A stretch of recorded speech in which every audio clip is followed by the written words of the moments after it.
네, 토지거래 허가구역이 해제되면서 서울 강남 3구를 중심으로 집값 상승세가 심상치 않습니다. 네, 그리고 국회에서 통과된 상법 개정안에 거부권이 행사된다면 금융감독원장이 직을 걸고 반대하겠다고 하면서 논란이 일고 있는데요. 관련해서 이인철 참좋은 경제연구소장과 함께 이번 주 경제 이슈 짚어보겠습니다. 어서 오세요.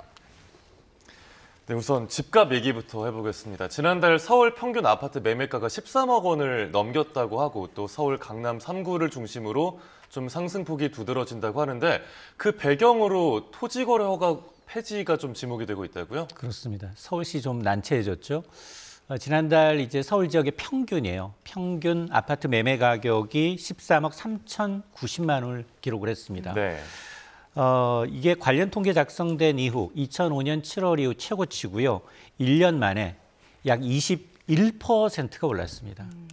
또 월급도 이 정도 올라갔으면 좋겠는데 이런 상승세는 일단 금리 인하로 이제 회복세를 보이던 부동산 시장에 이 토지거래 허가구역 해제가 불쏘시개 역할을 한 건 맞고요.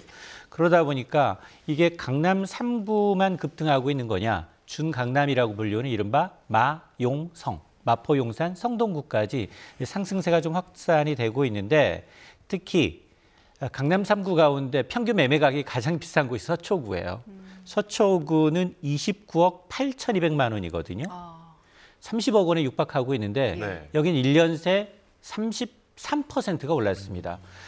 우리 13억 3천만 원, 월급 300만 원 직장인은 한 푼도 안 쓰고 37년 모아야 돼요. 못 사는 거죠, 뭐. 그렇죠. 근데 여기 서초구예요. 서초구 평균 매매 가격이고요. 이게 평균 매매 가격을 직장인 300만 원 직장인이 여기 들어가려면 82년 걸립니다. 근데 이 서초구에 굉장히 가장 최고가 아파트는 여기가 아니에요. 원밸리라는 아파트인데 여기는 네. 국민평형. 국민평형 34평형이 등기 기준 60억 원을 찍었습니다. 평당 2억 원 정도. 평당 2억 원 꼴인데요. 우리 생에는 갈 일이 없고요. 못 네. 가고요. 가고 싶어도. 자녀 세대도 못 가요. 예. 월급, 연봉 한 1억 정도가 되면 60년, 환갑 지나면 넘볼 수 있는 그런 정도 수준입니다. 자, 문제는 뭐냐면 이게 지금 거래량을 동반하고 있거든요. 그리고 시장 회복세가 좀 뚜렷한 데다가 금리 인하 예고돼 있잖아요. 여기다가 공시가격 올랐죠. 그리고 7월 하반기부터는 대출 규제 시작됩니다. DSR 3단계. 자, 이러면 상반기가 좀 불안해질 수 있습니다. 예, 뭐 13억, 30억, 66억 이런 금액을 들으면 참 허탈하기도 하고 씁쓸한데 서울시는 일단 규제를 좀 풀겠다면서 토지거래 허가제 폐지를 한 건데 집값이 올라서 좀 대책을 내놓고는 있어요. 재지정을 검토하겠다라고 했는데 이게 오히려 혼란만 좀 일으킬 것 같아요. 맞습니다. 자, 이러다가 나 60억 원에 찍었는데 또 집값 나만 고점에 잡는 게 아니냐라는 이제 볼멘 소리가 나올 수밖에 없는데요. 결자 해지입니다. 서울시가 이제 토지거래 허가구역 해지한 지 한 달 만에 너무 많이 오르니 오 시장이 직접 해명에 나섰어요. 처음에는 뭐라고 얘기했느냐? 지난 10일자로 상승률 미미하다. 그들 이제 해제된 지역을 봤더니 거래량도 미미하고 상승폭 거의 미미하다라고 얘기했는데 하루 만에 또 말을 바꿨습니다. 시장이 과도하게 움직이면 다시 한번 규제할 수 있다라고 발언을 해서 시장에 혼선을 주고 있는 상황인데, 자, 이와는 별도로 일단 강남 3구, 마용성 이 주요 지역에 대해서는 현장 점검반을 투입하겠다. 그래서 불법 거래와 시장 교란 행위를 단속하겠다라는 얘기인데요. 사실은 이제 그러면서 가장 이제 우려되는 게 신규 공급이었거든요. 이 공급 방안도 내놨습니다. 올해 아파트 입주 물량이 한 4만 6천여 가구, 내년까지 한 7만 1천여 가구여서 지난 2년 전보다는 한 4% 정도 늘어났다라고 하고 있고, 올해 입주 물량의 30%는 이 강남 4구에 집중돼 있다라는 얘기인데, 근데 강남 3구는 대출받고 사는 지역이 아니에요. 60억, 30억. 예. 이게 직장인이 가능한 수준이 아니거든요. 네. 그러니까 워낙에 현금 부자들이 좀 있었고, 여기다가 이제 토지거래 허가구역으로 묶여있던 대기 수요가 폭발적으로 좀 나타나고 온 것 한데, 저는 아마 이 조금 여기서 이제 좀 잠잠해질지 아니면 이제 좀 더 들썩일지는 지켜봐야 되겠지만, 그냥 양극화 현상 이처럼 굉장히 고가 아파트만 얘기했지만 평균 국민평형이 5, 6억 된 데도 있어요. 네. 외곽 지역은. 그러니까 양극화 현상은 계속 이어질 수 있습니다. 네, 이렇게 양극화되고 좀 과열된 양상을 띠는 부동산 시장도 지켜봐야겠고요. 이번에 상법 얘기로 넘어가 보겠습니다. 야당 주도로 상법 개정안이 국회 본회의 문턱을 넘었고 이제 여당은 최상목 권한대행에게 거부권을 행사를 건의를 했습니다. 그런데 이복현 금감원장 말이 좀 화제가 됐습니다. 직을 걸고라서도 반대하겠다. 왜 이렇게 좀 강한 입장까지 내비친 걸까요? 맞습니다.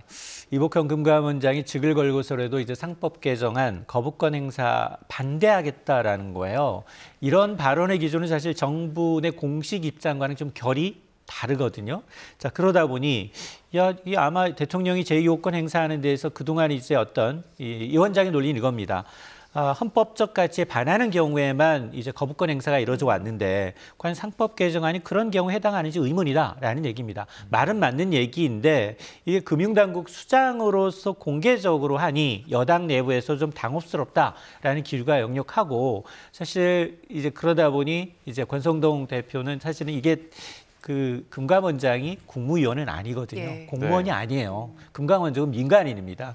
자, 그러다 보니까 이걸 지적을 하고 있는데 어쨌든 경제적으로 보면 이 개정안은 장기적으로 보면 저는 이제 상법 개정안의 경우에는 그동안 뭐 쪼개기 상장이라든가 물적 분할이라든가 유상증자가 우리 상법의 이사회 충실 의무가 지금 회사에 있다 보니 이 회사에 있다 보니 상대적으로 개인 주주들의 경우는 굉장히 좀 이율배반적으로 피해를 많이 받았거든요. LG화학의 쪼개기 상장이라든가 뭐 삼성물산의 합병이라든가 자 이게 결국은 누가 좋았느냐 이사회들이 결국 대주주의 이익을 위해서만 이제 하다 보니 우리 증시의 어떤 코리아 디스카운트 요인이었기 때문에 어쨌든 이제 긍정적인 측면에서는 이런 걸 좀 해소할 수 있는 계기가 되는데 어쨌든 이복현 원장은 말을 좀 바꿨어요. 지난해 11월만 하더라도 반대 입장이었거든요. 그러다 다시 한번 이제 이번 거부권 행사에 대해서 공개적으로 발표했기 때문에 그 속내가 도대체 뭐냐. 일부에서는 임기가 얼마 안 남았거든요. 예. 6월 초까지가 임기다 보니 석 달 정도 남게 되면 보통 이런 이제 금융의 요직에 있는 분들은 하고 나서 이제 정관예우처럼 굉장히 좋은 이제 대우를 받으면서 이제 활동할 수 있기 때문에 대로폼으로 갈 수도 있고 이런 걸 좀 염두에 둔 게 아니냐라는 얘기인데 그럼에도 불구하고 저는 일단은 김감원장의 얘기는 맞다. 일단은 상법 개정안이 그동안 이제 굉장히 K 증시의 코리아 디스카운트 요인이었고 이제 그다음에 개인 주주들의 어떤 피해를 굉장히 야기시켰기 때문에 지금 개인 투자자들이 굉장히 적극 환영하고 있습니다. 예. 금감원장이 이렇게 이례적으로 발언한 것 자체도 뭐 최상목 부총리가 고민하게 될 지점일 것 같은데 여당에서는 사실 이제 선거가 있을 수도 있는 국면이기 때문에 사실 그 개인 투자자들이 상당히 많잖아요. 눈치 맞습니다. 보지 않을 수 없을 것 같은데 어떤 대책 내놓을까요? 맞습니다.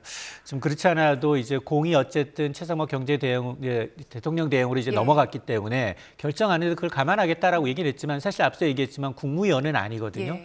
아마 지금 정부와 이제 여당이 내는 건 뭐냐?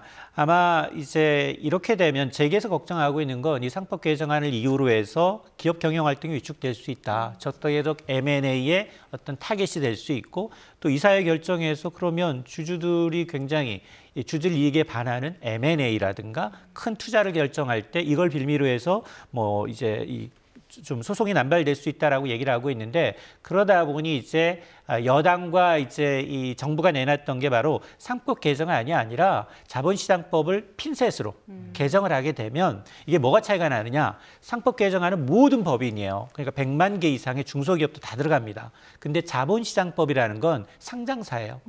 코스닥, 코스피, 코넥스. 이 정도만 2,600여 개 기업만 대상으로 해서 타겟으로 하자라는 거였었는데 이제 포괄적으로 가다 보니까 아마 지금 이제 상법 개정안의 경우 아마 이제 제 예측으로는 거부권을 행사할 가능성이 좀 높지 않을까라는 생각을 좀 하게 됩니다. 예. 그러면 최상목 권한대행이 소장님 예측대로 거부권을 행사하면 그 조금 전에 말씀하셨던 그 자본시장법을 핀셋으로 바꾸는 방향으로 흘러가게 될까요? 근데 이제 야당은 가만히 있지 않을 네. 거예요. 아까 얘기했지만 이제 선거 앞두고 개인 투자자들은 적극 환영하고 있는 법안이기 때문에 물론 뭐 정부가 상법 개정안 통과를 뭐 빈대 잡으려고 초과상관 태우는 격이다라고 지적을 하고 있지만 전반적으로 야당이 지금 국회를 지금 다수석을 차지하고 있기 때문에 저는 뭐 계속해서 이제 강행할 가능성이 더 높다고 봅니다. 예. 자, 그리고 저희 홈플러스 얘기도 좀 해볼게요. 홈플러스 경영진이 최근에 그 회생 절차 들어가면서 일단 사과 기자회견을 열었습니다. 지금 상황은 어떻고 또 앞으로 어떻게 수습해 가겠다라고 방안 밝혔습니까? 맞습니다. 일단 6월 3일 이제 기업 해상한 계획 제출할 때까지 이제 지금 협력 업체들 납품 제도를 잘 안 이루어지고 있고요. 그러다 보니 이제 이 경영진이 이제 이번 사태에 대해서 사과하면서 피해 최소화 방안을 얘기했는데 조주현 이제 홈플러스 대표가 이제 지난 14일에 기자회견을 했어요. 그래서 전날까지 13일까지 약 3,400억 원의 상거래 채권 상환을 마쳤다. 이건 일단 법원이 허락을 해줬고요. 예. 다소 시간이 걸리더라도 모두 지급하겠다. 그리고 현재 한 1,600억 원 가량의 현금 유동성을 보유하고 있어서 지금 현실적으로 모든 채권을 다 일시에 지급하는 건 어렵겠지만 소상공인이라든가 영세업자를 우선적으로 순차적으로 지급하겠다. 다만 이제 대기업 협력사에 대해서는 이 미지급 대급을 6월 이후 이제 분할 상환하겠다라고 공개적으로 양해를 피했는데 근데 문제는 뭐냐? 여기 지금 신용등급 알고서 과연 이렇게 미리 회생 준비한 거 아니야? 이런 의혹이 있었거든요. 네. 이것은 부인을 했어요. 근데 문제는 뭐냐? 도덕적 해이예요. 회생 신청 절차 전까지도 기업업을 개인 투자자들 기관을 대상으로 남발했단 말이에요. 예. 그리고 실제적으로 피해가 나타나고 있고, 자 이러다 보니까 지금 아마 정부 역시 이제 홈플러스의 어떤 대금 지급 상황을 면밀히 점검하면서 위법 소지가 발견될 경우 엄정 대응하겠다라고 밝히고 있는 상황입니다. 네, 이렇게 홈플러스를 둘러싼 잡음이 아직까지 잦아들지 않고 있는 상황에서 홈플러스 노조 측에서는 김병주 MBK 회장을 언급하면서 사죄라도 출연해서 피해를 좀 회복해달라라는 입장을 밝히고 있잖아요.